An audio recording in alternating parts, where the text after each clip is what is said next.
obviously, we're going to have a legacy in that down the line, people will be saying, why was the Moviescramble podcast not popular? Because it's so good. Good morning, Vietnam!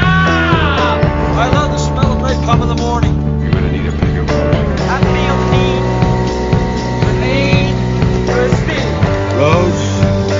Where we're going, we don't need roads. Snakes. Why did it have to be snakes? I'm Spartacus! I'm Batman. Hello and welcome back to the Moviescramble podcast. I am John, for those people who think they recognise the voice from somewhere in the dim and distant past. And today I am joined by one of my superb colleagues. Unfortunately, Thomas is elsewhere. We have the ever lovely Mary. Mary, how are you doing? How's things? I am so glad to be back podding with you. I've missed you, I've missed Simi, I've missed our one listener. I'm just really excited to be back chatting about films, and I hope everybody's glad to have us back as well. Brilliant. Apologies for our regular listener who has obviously been pining away and wondering what the hell has happened. How did we all get caught in a tsunami or something? The possibilities are endless, especially when you're talking about movie stories. So apologies everyone for the enforced absence over the last couple of months. It's been scheduling and all sorts of things, trying to get us together in a room. So hopefully this will be the start of us doing a wee bit more regular chats, which will be very nice. I know everybody's keen to get back. It's just life basically getting in the way sometimes. So today we are going to be talking about two films. We are going to be talking later on about the Banshees of Inisherin, but first off we are going to talk about the 2022 horror film Barbarian. Now, Barbarian is directed by Zach Kreffer. It stars Georgina Campbell, Bill Skarsgård and Justin Long. It's almost like a classic combination film here. You're talking about a woman, Tess, played by Georgina Campbell, who turns up at an Airbnb in a rundown area of Detroit late at night, only to find that the place is double booked, and the guy that opens the door is the actor that played Pennywise. So right Honestly, away, that it's the casting. Just the one thing I will say, just when you're going through your synopsis, the casting could not have been any better for this. So it's almost like a horror checklist that you've got right there. You've got rundown Detroit, you've got known horror characters, and you have women alone in peril. So Tess reluctantly decides to come into the house in order to try and sort out the problem, because she does feel very wary about it, but it's a horrible night and everything, and she just wants to try and get it sorted. So she does go in, and they can't get through to the letting agents to try and figure out what's going on. And then she decides to stay the night. Now, so far, so many horror cliches. You think you know exactly what's going on here, but then it doesn't quite work out that way. It's a bit of a surprise. It was a surprise to me, given that this film went along exactly how I thought for about 45 minutes, and then the rug was pulled away from me, and then almost immediately the rug was pulled away from me again. You're going, okay, what the hell's going on here? But so much for my introduction.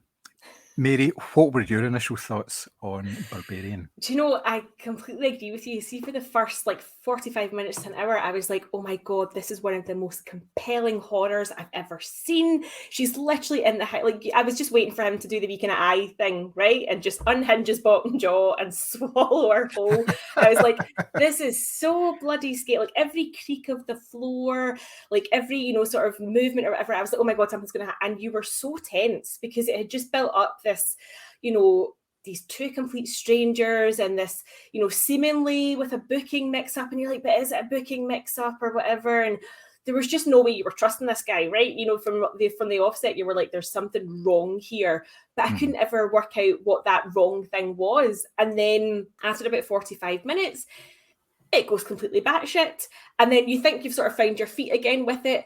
And then it's just like curveball after curve. I mean, I honestly got to a stage where I was like, what the fuck is going to happen next? Like, there's no way this can go off in any other direction. And I think for me, personally speaking, the first 45 minutes were definitely my favorite sort of part of the film, as it were, because I thought the tension was built really properly. The curveballs were fun in the sense that they kind of brought you sort of in and out of it. But I felt there was a better movie in there for the first bit of it, and then it kind of went off a bit left field.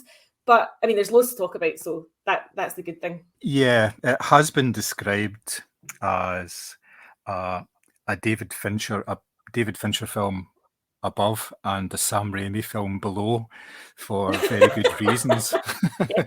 Which actually it's a very, very good description of where things actually go. Yeah, I slightly disagree with you on the first part of it. I think that if it had just continued the way it was, then it would have taken a bit of a dip, because it was using sort of fairly standard horror tropes. I like the fact that you were always looking to catch him out. You were always say, you know, like she would go in and he would say, you know, do you want a glass of wine? And she would go, no. And he'd say, look, I'll open the bottle in front of you and take a drink so that you don't think I'm trying to slip anything into your drink. And you're thinking, okay, right, so you tick that one off, right? He's not going to try that. And then she says, you know, obviously about like the booking mix-up and all that, and she tries to phone and he tries to phone. And then she says, oh, I've got this booking reference here, you know, do you have anything like that? And he goes, yeah, here you go, yeah, it's right here, you know, that sort of stuff. And then obviously when they're sleeping later on and she gets woken up, she hears a noise and you think, oh, it's him, you know. But he's lying sleeping on the couch, you know, and she actually scares him. So it's, you know, you're waiting for like the shoe to drop here, and it doesn't, because they keep giving you excuses for, no, he's not the guy. But even then, you're thinking, it must be very clever. It must be, you know. 100%. I was looking for, because when he said something about the wine, and he was like, because I know she didn't touch her tea, and I was like, oh, it's in the tea. He's put the roofies in the tea, and you know, he leaves her like the note the next day, and you sort of breathe a sigh of relief because it's daylight, and you're like, oh, thank God, nothing bad ever happens in daylight. And then even just the whole dynamic between them, when, spoilers, she discovers something is not right in the basement, and he's like, just come down with me and check. And I'm like, oh my God, he's going to lock her in the basement and keep her prisoner.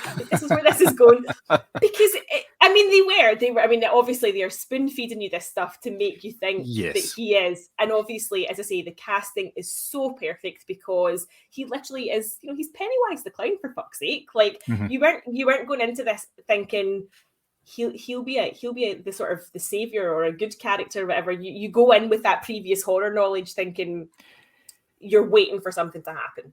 Yeah, it's used against you, which is always very clever. I've seen a few films like that where they subvert expectations based on the fact that everybody's seen so many horror films now.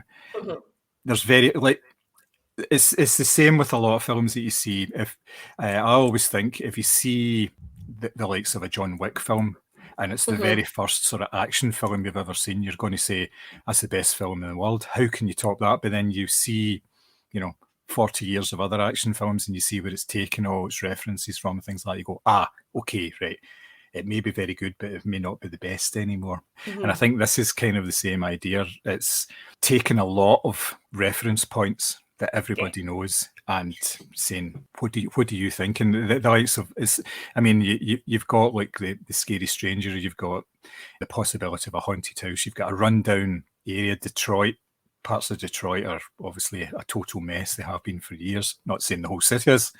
I know that's not the case, but it's using all these ideas that have been around for a while, and it's very clever in the way that it uses it.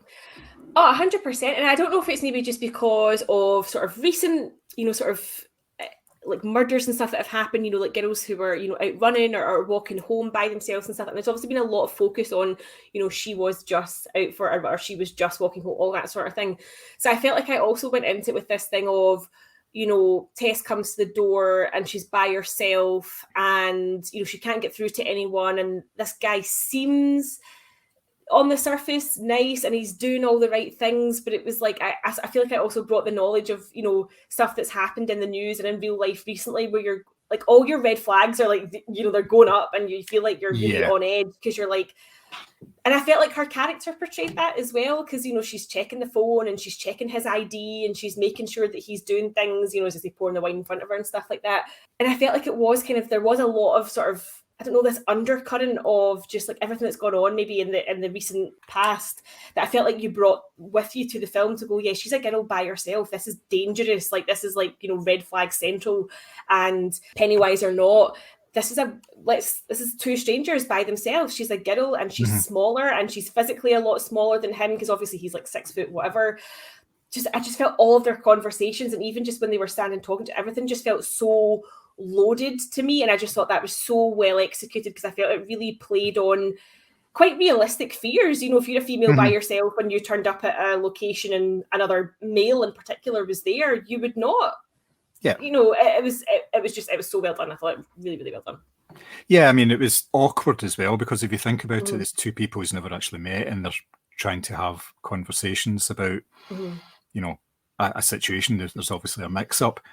It's going to be awkward because you don't know. There's very few people who can actually just strike up a conversation and make it seem very easy. So it is very awkward as well as frightening at the same time. But you mentioned, obviously, like sort of current events. Now, there is a part in this film where it switches from one story into a second story, and that second story is very much on point for what is going on at the moment.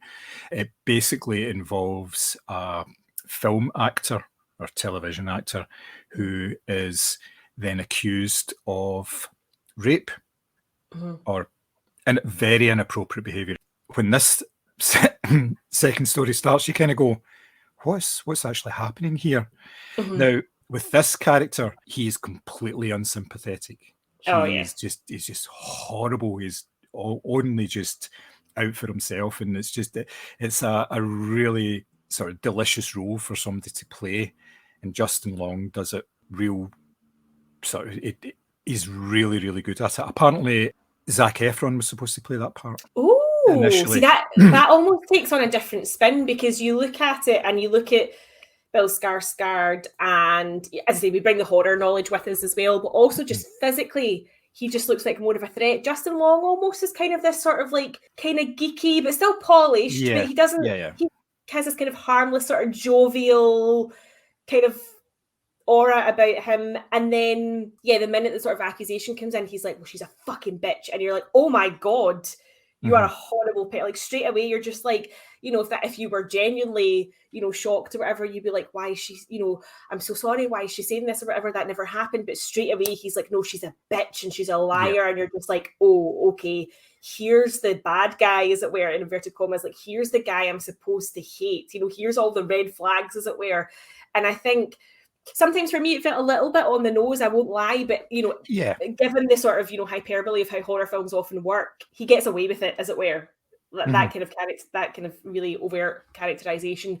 But yeah, I think it's interesting in terms of the writing and stuff like that, that's the kind of themes that they've chosen to sort of go after. Because for me, as I say, the first part of it is very topical in terms of, you know, women alone at night, all that sort of thing. But then to bring in such another really controversial, you know, sort of hot potato topic and sort of bring it into the same film, I was like, wow, this is quite a strong, you know, I'm surprised that little angry white boys haven't come out on Twitter and said, this film's anti-man or whatever. You know, I've not seen anything like that. Yeah, well, I don't think there's much of a case for them to argue there, because it is a wee angry man. There's nothing really, you know, it's kind of laid out quite clearly that the film itself is not on his side when it comes to this. He's portrayed particularly badly and correctly, obviously, like you say, he's a wee shit. So he shouldn't be have any sort of redeeming qualities and things like that. And that is compounded as the story goes on. Like I won't spoil how the two stories actually merge, but when he's further on and things like that, and he sees some of the same things downstairs, and the first thing he thinks of is, this is extra square footage in the house. This is brilliant. I must admit that did get a chuckle at the cinema, but I think it was almost like a kind of like, do you know, maybe you're looking for the release and you're looking for the nervous laughter. I think people were kind of, because again, I don't want to spoil it, but there's a scene in a nightclub where he sort of reveals a little bit more about himself, and you're just like, fuck, this film is making me feel like dirty. Do you know what I mean? It was so like just a really odious character. And then, yeah, you do get the sort of relatively light relief where he's downstairs with the tape measure trying to work out square footage in his head. And I think people did sort of raise a chuckle at that at the cinema. But yeah, it was, again, it was kind of over the top sort of grossness, but it was tempered, I think, really well with the fact that there was this dark side to him that you did get to see and you did get to hear. And then the sort of almost comedy badness, as it were, where he's, as I say, down the stairs with the measuring tape. Yeah, there was also some quite interesting sort of technical aspects of this film. There was various aspect ratio changes as different scenes were unfolding, but there was also a very subtle change in the way that it was actually filmed as well between the two floors. When it was up on the top floor of the Airbnb, it was more sort of a standard setup. It was fixed cameras and, you know, two shots and all this sort of stuff. But then when you go downstairs, it became more handheld, which obviously it made it more enclosed and more suffocating as well, because of the way the camera's right up in somebody's face and it's always moving about and all that. I thought that was very, very clever. And when they did that in conjunction with some terrific sound design and the score as well, it's just, it worked very well together. It was all blended very, very nicely indeed. It was very, very impressive, I thought, which again elevates a film more than just having like a sort of a few stabs of strings and then a quiet bang moment. If you can stay away from that, then you're going to have a much more effective film, because you're not signposting where things are actually going. Yeah, and as I say, that this is why I think the first sort of the 45 minutes or whatever really worked for me, because there was no jump scares. It was, you know, maybe a door creaking or something. You were sort of just maybe naturally a bit on edge. But yeah, no, I totally agree that when they moved downstairs, I must admit, and I didn't think of myself as particularly claustrophobic or anything like that, but the further they go downstairs, the more I was like, I feel a bit sick. Those walls are getting smaller and smaller and smaller, and of course you're getting closer and closer and closer to whoever the actor is. And they're using, what I thought was quite clever was they were using their phones as light as well, so you are getting that sort of, it's a very natural thing. We do use our phones for everything, and actually using it as a torch to look about, I thought worked really well.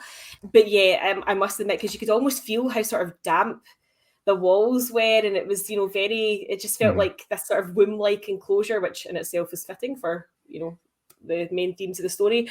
But yeah, it starts off with this kind of sinister thing where you're thinking, okay, one thing's happening downstairs, and then obviously it takes you off in a whole different curveball. But you're right, it was really, really well executed. And again, this sort of blend of, as you say, bringing that horror knowledge, bringing that sort of kind of found footagey type, you know, horror monster movie type of ideal to that particular segment of the film. It works. As I say, I just thought the first hour or so was more entertaining, and to me that was almost the better horror film. Yeah. So what did you think of the performances then from the two main leads? So I thought Georgina Campbell as Tess was excellent. Like, I just thought she, you know, as I say, I'm looking at her as, you know, I'm a woman too, and I'm going, you know, if I went to an Airbnb at night and I was by myself, and, you know, I've traveled for work stuff, you know, alone before, and I always remember there is a tension when you go into a room or whatever by yourself, and you lock the door and you make sure your bag's up against it or whatever. And I felt she was so relatable in the sense that it was just rippling with all of the, as I say, the stuff that's happened in the news. I thought she played it so well. She's wary of Keith, that's, you know, Bill Skarsgård's character, and, you know, I just felt it was really natural, and it wasn't like this kind of, you know, screaming hysterical woman type of thing. It was definitely just a wariness that was always on the surface, but played you know, really well. And as I say, Bill Skarsgård, you know, God love him, no matter how he was like, I'll make you a hot tea, or look, you can show me opening the wine. I was just like, just do the eye thing and get it over. So, yeah, it was interesting. Definitely an interesting role for him, because, you know, you look at the Pennywise stuff, you look at the new trailers for John Wick, he's obviously playing some particular kind of asshole in that as well. Like, this is a really unusual role because he can play it with all of the sort of nudges and winks and is this drugged, is this not?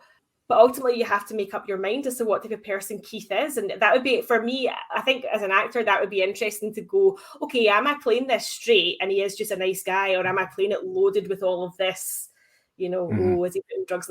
I thought they worked so well together. And yeah, Motive, Georgina Campbell, she was excellent. Really, really liked her. Yeah, she was very good in this. I saw her recently in an Apple TV thing called Suspicion, which was not particularly great. Started off very well. That was a story about 5 people who were accused of kidnapping a teenage boy, and then there's all sorts of stuff that goes on around that. They're accused of basically trying to blackmail this industrialist into telling or giving out some secrets that they've got as well. But it went on far too long. It was only 8 episodes, and it was just, it could have been done in about like 4 or 6. Apparently it was based on an Israeli TV show of the same name, but she was okay in it. But there was a lot that wasn't particularly okay, and unfortunately everybody gets tarred with the same brush with that. But here she is particularly excellent. I think both of them, they didn't overplay the role. It was all very minimal.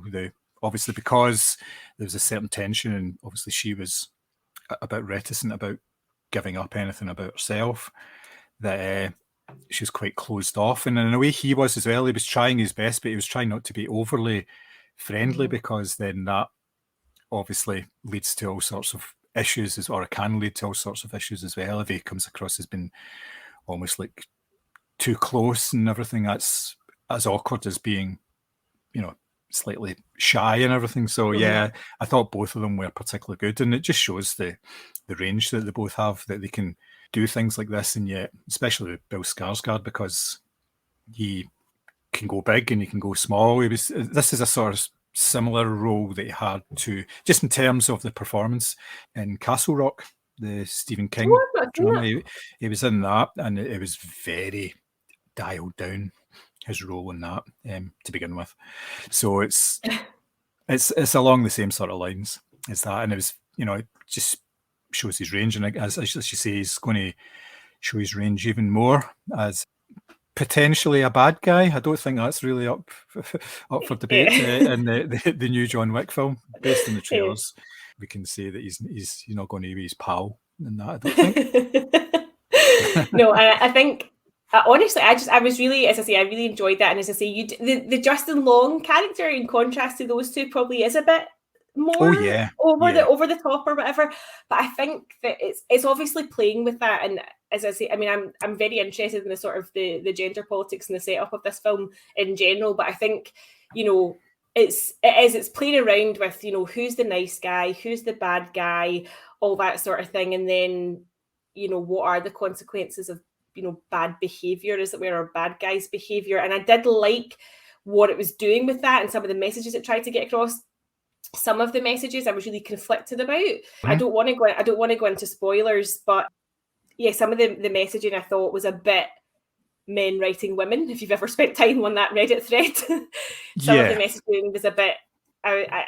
It sort of undid all of the good stuff, but I definitely think that the actors did such a stellar job with, you know, playing it exactly as it needed to be played in order to play around with horror tropes, play around with, you know, the sort of gender politics idea, and also just to play around with the idea of what a horror is and who good characters and bad characters really are. So I thought the performances were all, you know, really, really, everyone was, you know, bringing their A game, as it were. Excellent.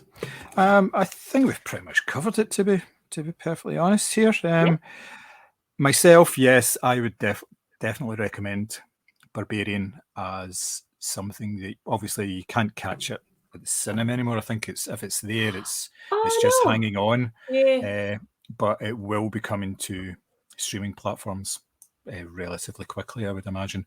It's well worth seeking out. It's a pretty good film. You think so? Do you know, I would absolutely recommend it, and part of me wants to watch it again, because having thought about it and reflected on it, I still maintain the first bit is the best bit of the movie, but there's so much, there's a lot of layers to it, and actually it's worth unpicking a bit more. So absolutely, I would recommend people to watch it, but don't, maybe go into it willing to sort of have your expectations subverted. I think that's the best bit of advice I can Yes, give. aye. Go in with an open mind. Try not to use too much of your previous horror knowledge, Yeah. because you will you will be surprised, which is always a good thing. Okay, right, we shall move on. The second film we're going to discuss today is The Banshees of Inisherin. The film is directed by Martin McDonagh. It stars Brendan Gleeson, Colin Farrell, Kerry Condon, and Barry Keogh. It's been billed in some of the publicity as the return of the team that brought you in Bruges, given that McDonagh, Farrell, and Gleeson all starred in that. But this is a very different beast to that. The film is set on a fictional Irish island of Inisherin in 1923. It's a small community, people who have known each other for years and years, and they are just going on with life while on the mainland the Civil War is raging away, which is brought to screen by the distant sound of gunfire and cannon fire and things like that. And occasionally it stops and occasionally it goes back on, and it has no bearing on the lives of the people on the island. Things like, say, this is almost like a Sleepy Bay Island. People know each other for a long, long time, and Patrick, played by Colin Farrell, and Colm, Brendan Gleeson, have been friends for what seems like a lifetime. And they're in their wee routine of they go to the pub, they chat, and they just got on until one day where Patrick goes to collect Colm in order to go to the pub and finds he's not there, and then finds him later on at the pub, and Colm turns around and says to him, "I don't want to be a friend anymore." And things basically kick off in a quite a low-key way, but things kick off from there. Patrick can't understand why, because they've always been friends, and as several of the locals have said to him, "Have you been rowing?" He says, no, I don't think we've been rowing. And this is basically Colm coming to the realization that he's not getting any younger. He has no legacy. There's nothing for him to pass on, and he feels that that's very important, that there should be something to show for his life. He doesn't have a family. He lives in his own, well, he lives with his dog, and he wants to do something, and he's decided that he's not going to waste his time on meaningless conversations with people who can't contribute to what he is trying to achieve in his last and final days. Now, he's not dying, he's not been diagnosed with anything, but he's just come to realization that he wants to do something.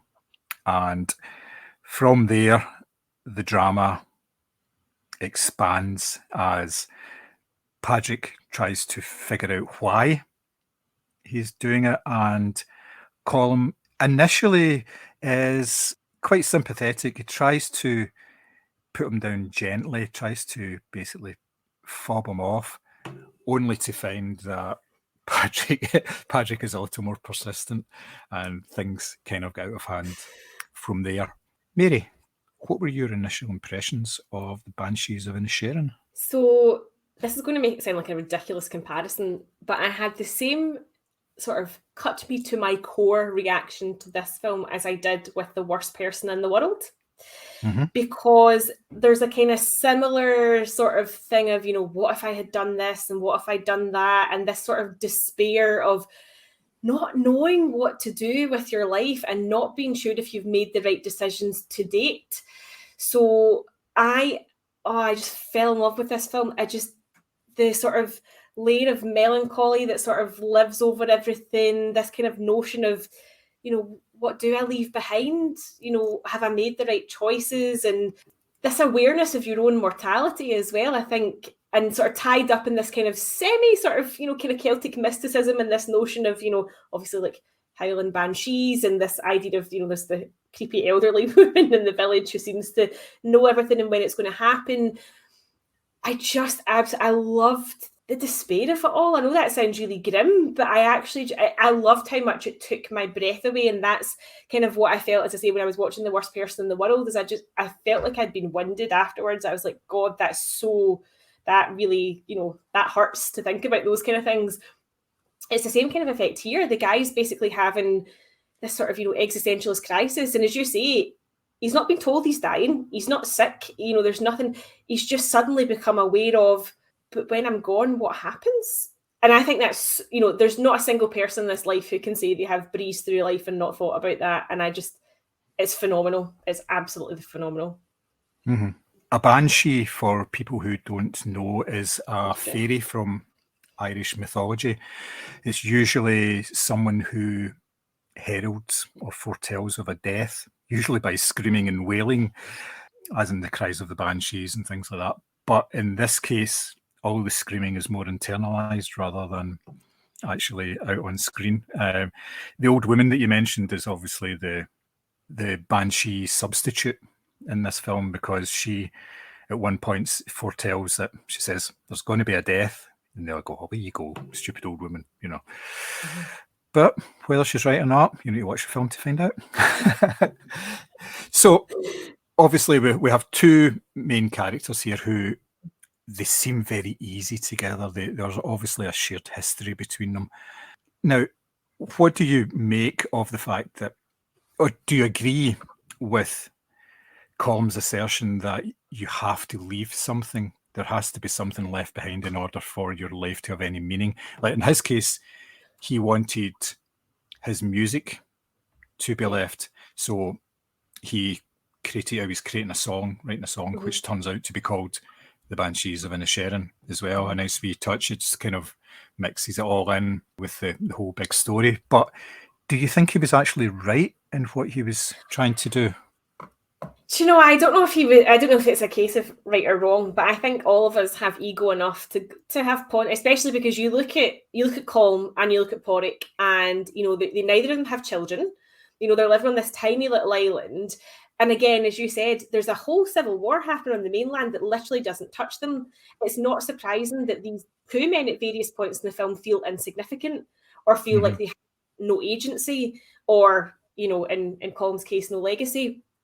I don't know if it's a case of right or wrong, but I think all of us have at least pondered at least once, will anyone remember me or something like that? I think that's, or if you've ever, lost a relative or whatever, it's this idea of you keep talking about them to keep the memory alive and all that sort of thing. I think that and again, I don't want to give away too much, but, there's scenes between Colm and a parish priest where he talks, he says, how's the despair? And he goes, it's back again. Mm-hmm. And suddenly everything clicked for me. And I was like, oh my God, is this like a suicide thing? Is this why he knows the end is coming? Why he's so desperate to leave something behind? Because he's so trapped in his own mind. And obviously the irony of them being an island where literally you can leave and go anywhere, but they all feel so trapped in this one particular space. I think that for Colm, it's almost less about leaving the music behind and more about taking a little bit of control back about who he is and who he wants to be remembered as opposed to, one half of the double act that all of the villagers and stuff see him as. I think it's about securing something for himself as opposed to being part of the two. Yeah, I would agree with that. It does seem a little selfish in the way that he goes about it, and just... Oh, it's horrible! He's a total shit to his friend, yeah. Cutting him off completely, just saying, I don't want to talk to you anymore. Yeah. Because that's... No matter who you do that, obviously the character of Patrick is made out to be a more of a simple soul. He's not an idiot. By no means is he an idiot. He knows what's happening, but he doesn't understand, because friendships is based on mutual admiration and the ability to talk to each other, and then suddenly that's taken away for something that he hasn't done. There's no reason as far as he can see behind it, and that's obviously what starts to increase the tension actually within the story, because he is trying to figure out what is actually going on and why it's going on. And at first he tries different methods. He tries to reconcile with him, tries to be his friend, and it doesn't work. And then he's told, well, maybe you have to seize the moment. You have to be the angry one. So he tries that, and that doesn't work either. So it spirals out of control that way.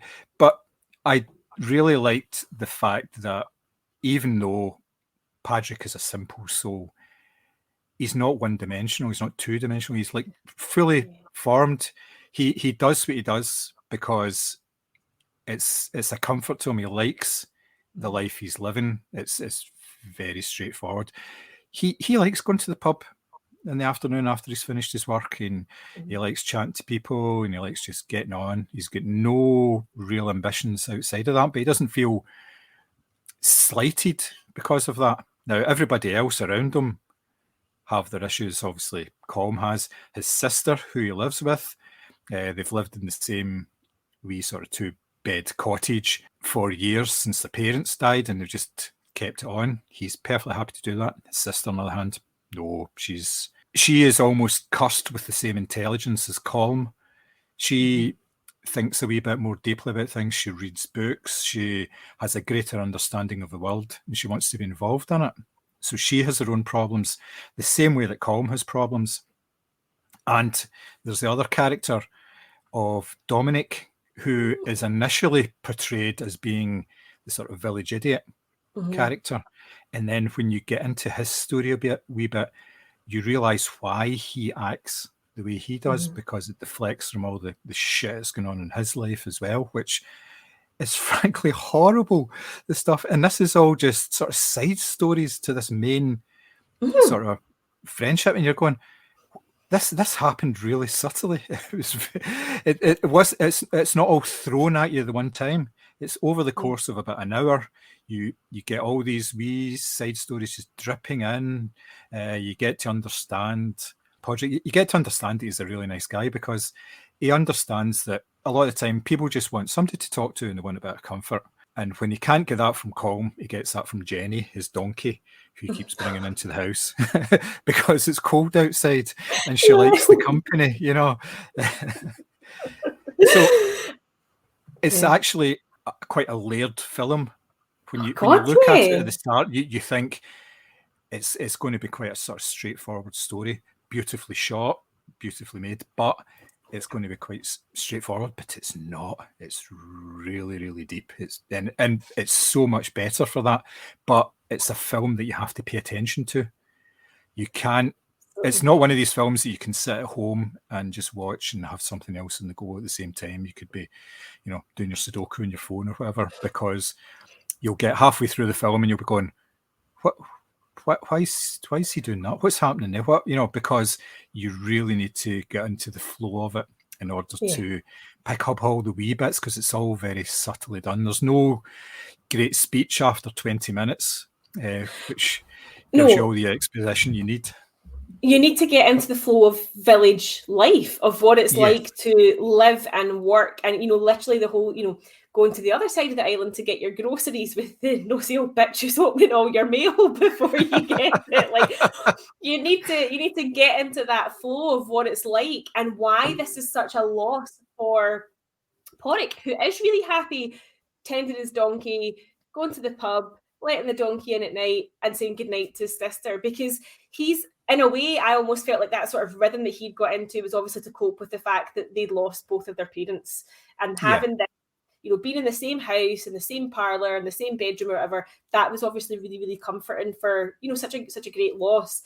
Whereas obviously his sister, Siobhan, she's, it's almost like, in a way, the women in the shop are spiteful to her, because it's like, how dare she have dreams and how dare she want to go and better herself, very sort of, Irish 1920s mentality.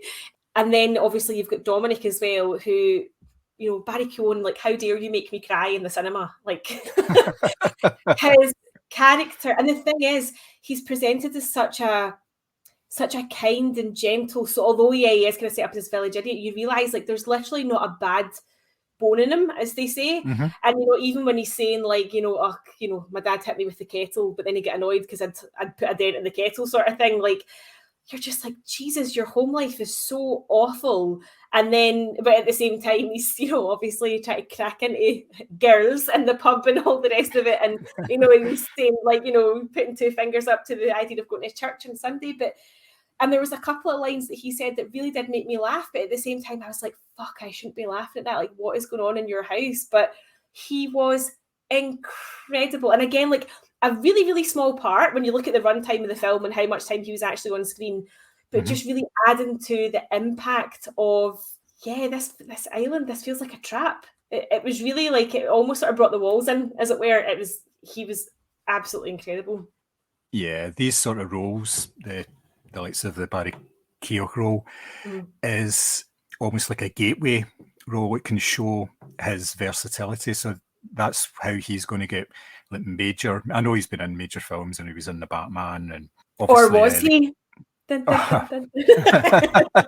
And obviously he was in the Killing of a Sacred Deer as well, along with Colin Farrell. So yes, he's got a great range, and he's a fantastic actor. So yeah, really incredible. I mean, I must admit, Chris would love it if I would stop saying you sitting there with your big brown cock.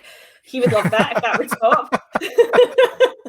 But it was honestly one of the funniest. Like they walk in, his dad's obviously sitting there, and he's like, "Oh, we'll have to be quiet if he's been at the wink." And like, imagine actually saying that about your dad when you're going in to see it. Like I said, there were so many lines where I was just pissing myself laughing, but at the same time, I was like, actually, I'm laughing at that. That's just revealed so much about, what's going on in your house or your head or whatever. Like it was humor, but humor that you actually went, oh, that's not funny. That's really terrible what's going on. So, I mean, I obviously am a big fan of Martin McDonagh, but the script here is just like, I mean, you're right. You have to strap in and focus and, concentrate on, as I say, being drawn into this life in Inisherin. But there's so many lines that, as I say, take your breath away just by you laugh at them and then you go, oh, fuck, no, that's grim. That's absolutely grim. What's going on there? So, yeah. Yeah, again, those sort of lines work in two ways. Like you say, it highlights the fact that maybe I shouldn't be laughing, but also it's a wee release of tension as well, because you've had a passage of like dialogue that is really very dark. And then especially like as the film progresses, it gets darker and darker in terms of the subject matter. And like you say, it's all about Colm and his state of mind.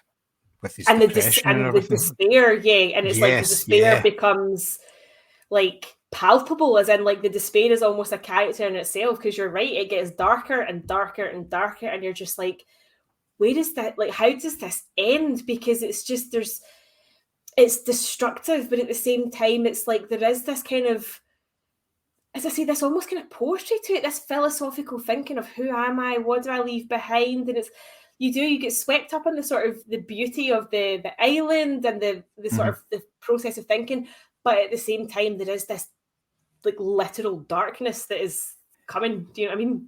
Yeah, it's very much emphasised by the score as well, because for the first 30-40 minutes it's quite light.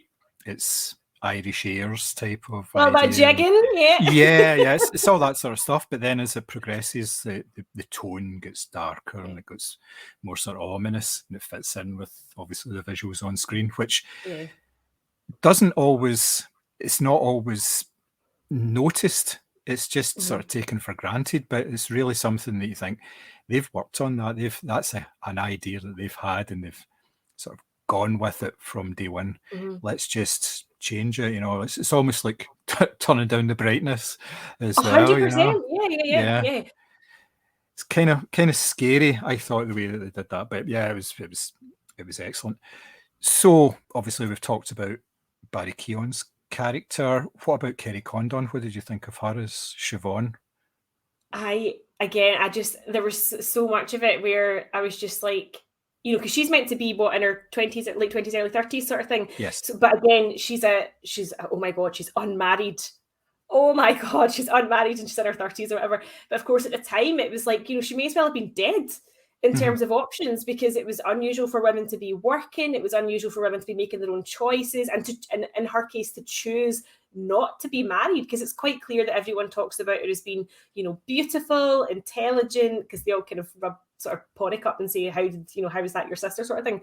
So I was completely fascinated by the fact that she'd clearly made some choices in her life about who she was and who she wasn't. And the fact that, you could tell it was taking literally all of her to even think about applying for a job that would literally mean, you know, to be surrounded by books all day, which is the dream. It really is the dream. Of course it is, yeah. And so for her to give of herself, to achieve what she wanted, she had to give up something of herself, and that something of herself obviously was life in Inisherin, and it's life with Porrick.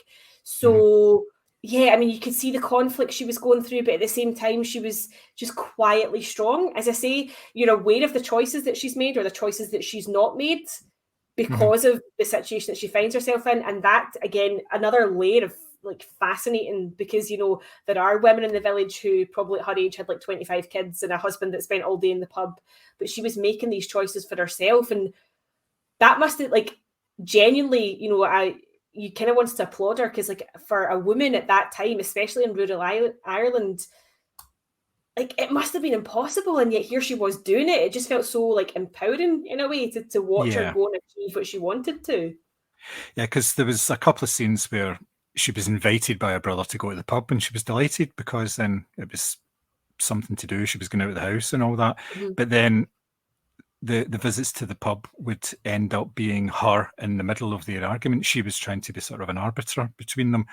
So even though she was trying to sort out her own problems, she was getting embroiled on her brother's problems as well, which didn't do her any favours, let's say, because it just meant that there was so much pressure on her. Now, one of the solutions that she came up with for that was, she said to Porrick, come with me. There's nothing here for you anymore. You know, you could do what you're doing somewhere else. It doesn't necessarily need to be here, fresh start and all that. But he couldn't do that. His life was there. That's what he knew. That's not just what he knew, but it's what he wanted to know. He didn't want to know about what was going on in the mainland and everything, because he liked the pace of Ireland life. He liked the fact that it was quite contained, and you know everybody, and you know where you stand. You know that you can get away with certain things. You know you don't talk to the woman in the shop because she thrives on gossip as well as opening up everybody's letters, which I thought was illegal, but you know, hey ho. Yeah. She there was the fact she had to use the steamer, and she was like, well, it's because you don't tell me anything, as if that was justification for reading her letters. Yeah, and she didn't even steam them properly back closed and things like that. It's just, oh man. Yeah. And she was that excited when somebody got a letter that she would say what the contents of it were, and say, and what do you think about that? You know, are you going to take that job? Before she even got the chance to. I know, and she's standing there with the opened envelope cone. You can just see she was just like, what the fuck? Like, how do you know what's in the envelope? But yeah, but at the same time, it's like, and in a way, yeah, you can draw parallels between Siobhan and Colm, because obviously she wants more than, you know, that life, and Colm wants that legacy, or to be known as more than, you know, just the guy that played the fiddle in the pub in Inisherin. But Porrick doesn't want that. He thrives on the routine and the safety and the, as you say, people know him and he can get away with this, that, and the next thing. But at the same time, he was never made out to be like small-minded or insular or unintelligent or anything like that. It was just, this is just his life and he's just happy with it. It was never a derogatory thing, you know. Yeah, it was never. Well, it was relationship between Colm and Podrick was never sort of a relationship of equals, but it doesn't need to be a relationship. Doesn't need to be that way. You don't need to be on the same sort of level, like intellectually or educationally, in order to get on with people. And Podrick obviously felt. I think you would be at the top end of that rather than me here. But thanks for making me lose my train of thought. I'm so sorry. No, what I was going to say is, like, it didn't matter to Podrick. No. He knew that his friend was a thinker. He was a musician. He obviously was well read, and he understood a bit more about the world. But like say, Podrick didn't really want that. He was happy. And although they kind of make the joke about, I think Colin turns to at one point and is like, if I have to listen to one more conversation about what your donkey shit looks like on the living room floor, and then he's like, well, it was stringy, not whatever, and he was trying to sort of shout back, whatever. But at the same time, like that, like he says to Colin, like, we don't have to, like, not everything has to be this deep and meaningful conversation. Like, why can't we just chat? And it's like, yeah, sometimes you do. You just need someone who you can just chat to, and it doesn't have to be about the, and it's interesting that I think that, Colin is looking for deep and meaningful, because I'm just, I'm thinking like, what were, guys like in the early 1920s in rural Ireland? I can't imagine there was much chat about feelings and stuff like that. And that's why there is so much of this kind of lurking under the surface. But yeah, so in that sense, Colin is the sort of irregularity here. Do you know what I mean? Because he wants depth, as it were. Yeah, that's right. He doesn't want to leave in order to fulfill what he wants to do. He wants to do it there. It is selfish in a way, that the way that he does it, but it's understandable why he wants to do it. But he's obviously looking at it from the point of view that he needs something to prove his legacy rather than just himself being his legacy. I mean, obviously, we're going to have a legacy in that down the line. People will be saying, why was the Moviescramble podcast not popular? Because it's so good.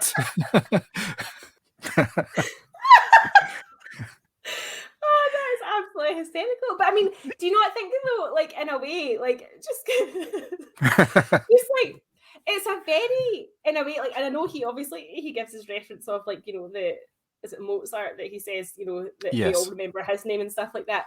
But in a way, like, it's a very modern like problem, or not problem, but I think because people do have, like, they have YouTube channels, or they have podcasts, or they're influencers or whatever.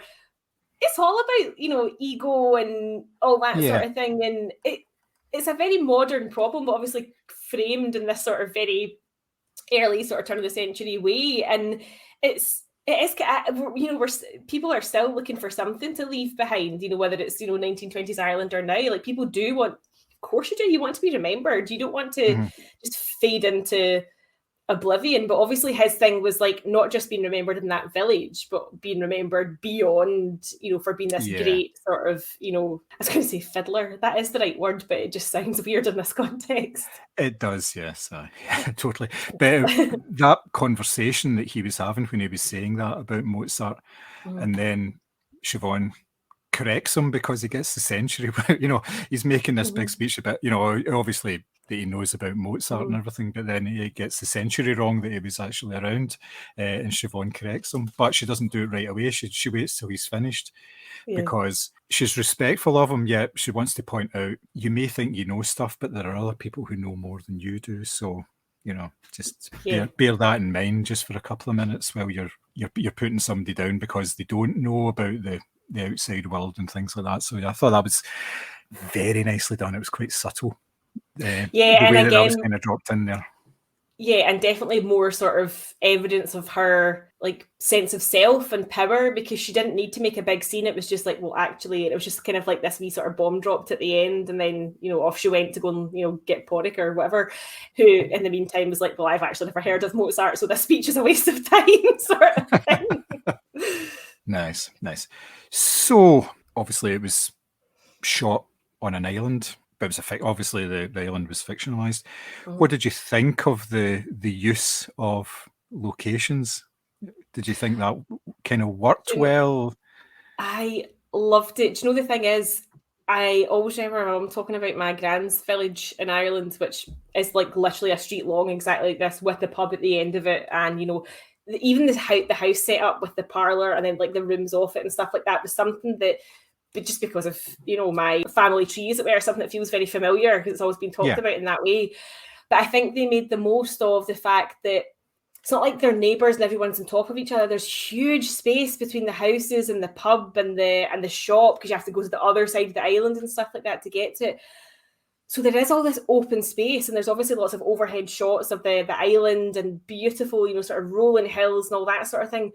But at the same time, it does feel like everybody's on top of each other. So it's really well done, because they're using these visuals to show how sparsely populated the place is and how much of a pain in the arse it is to go and get your milk and bread and all the rest of it.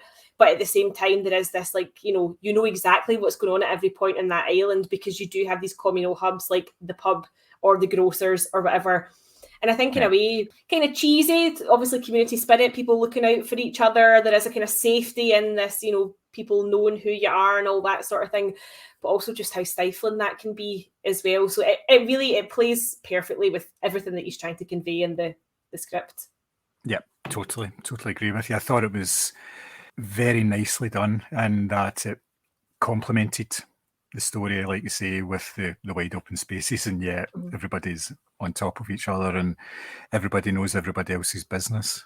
Without even having things like telephones, people knew what was going on within hours, because somebody, like at the very start, Paget goes to the pub and basically tells everybody that Colm's not talking to him, so everybody knows then. So so it's like gossip just gets around from that, and then other people are saying, "I hear you're not talking to him anymore," and that kind of thing. So it's and Colm has this sort of very brusque manner about him when he's walking. It's very deliberate. It's like the long coat on, the hat on, head down, striding with purpose. But I mean, he's going to the pub, or he's he's not doing anything ultimately important, but he's obviously trying to, don't know, it's almost like bettering yourself by like physical movement and how you present yourself as well, But also I feel it's sort of given this kind of like slightly standoffish thing, because it was very like, it was closed off, like body language and costuming and all the rest of it. And what I couldn't about halfway through, I was sitting thinking, he's still in the bloody pub every day. Why couldn't he have just stayed friends with him? He could do his music in the morning and stay friends with him in the afternoon. And I was starting to get really annoyed with him. But I think it was this, and the way he moved, the way he conducted, everything was very like, it was like, he would shrug the coat on or the hat, and as you say, it was head down and walk, and everything about him, it just felt that kind of abrasive way. And it did sort of at times make you go, oh, he's been a total shit. Like, whereas Colin Farrell's character is obviously, as I say, very affable, very chatty, all that sort of, typical sort of Irish charm, or whatever you want to call it.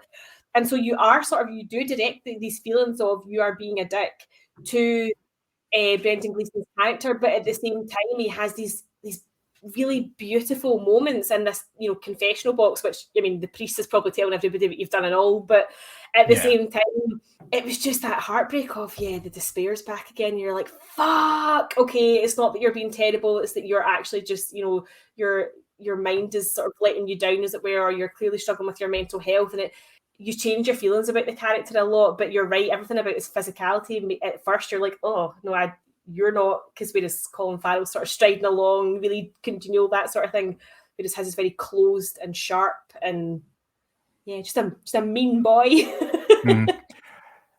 What did you think of Colin Farrell's knitwear? Oh my God. If we all thought that what Chris Evans did for the cable knit sweater and Knives Out, I swear to God, I've already seen people on Twitter going, where can I get a red jumper with a collar? Like the Banshees of Inisherin. Like, he somehow made 1920s rural Ireland look a bit sexy, won't lie. Yeah. The knitwear was cool. Yeah, it was definitely on point. Yeah, it was. Apparently, it was made especially for him. It's somebody that does that. Oh, it'll be somebody's wee granny who still lives in a cottage like that. Yeah. Yeah, what I thought was. On you go, sorry.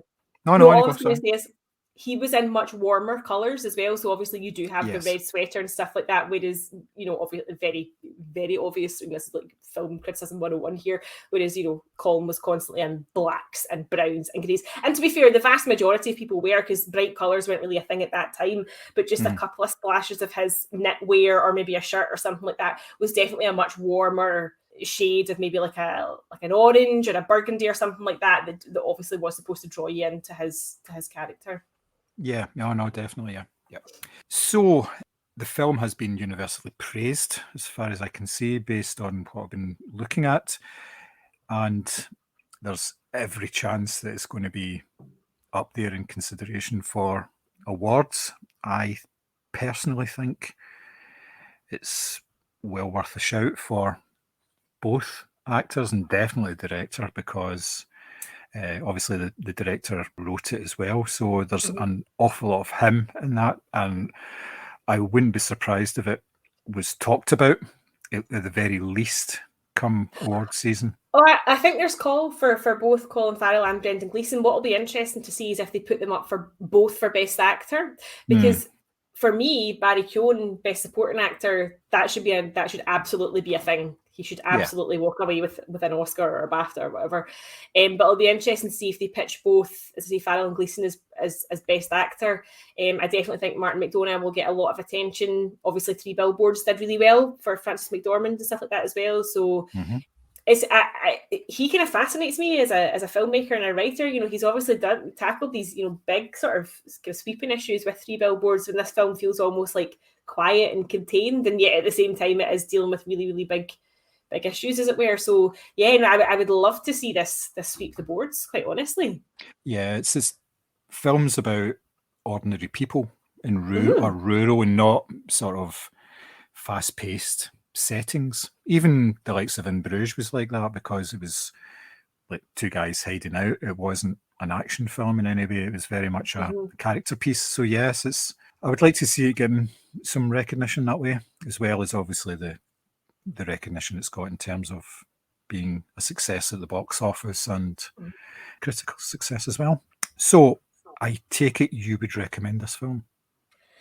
I think this might be my film of the year so far. Ooh. So absolutely, yes. I think, do you know, it's funny because I saw this and Western Front within a week of each other, and I was like, oh, Western Front, film of the year. And then I saw this and I was like, actually, it might be Banshees. So yeah, I absolutely recommend it.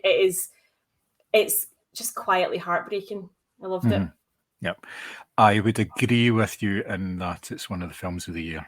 Definitely up there. I haven't been anywhere near my list yet in terms of figuring out what's going to be on it, but I can pretty much guarantee that this will be there. Put it this way, I can't think of 10 other films that are better than it that I've seen this year. So I know, yeah, right? I mean, that's the thing. It's fantastic. I think it'll top a lot of critics' lists, put it that way. But that's not a bad thing. Like I like when films like this. I mean, don't get me wrong. I'm not naive enough to think that this didn't cost, like, you know, it wasn't made for a $5. Like, I'm not. There was obviously budget and stuff involved there. But I love when films like this that do feel that little bit more contained and that little bit smaller do so well and really touch. And it's touching people because, you know, we've all felt these things. I think that's, you know, testament to his writing as well, to really draw that out of his audience. Yep, totally. So that's us. We are done. Another podcast under the belt. I believe this is 51, maybe. 51, I think. Yeah. Done. Yeah. So yeah, we're over the hump, over the 50 hump. Considering the most 100. Yeah, considering that most podcasts only last about 10 episodes. And then what a breeze. We're smashing it.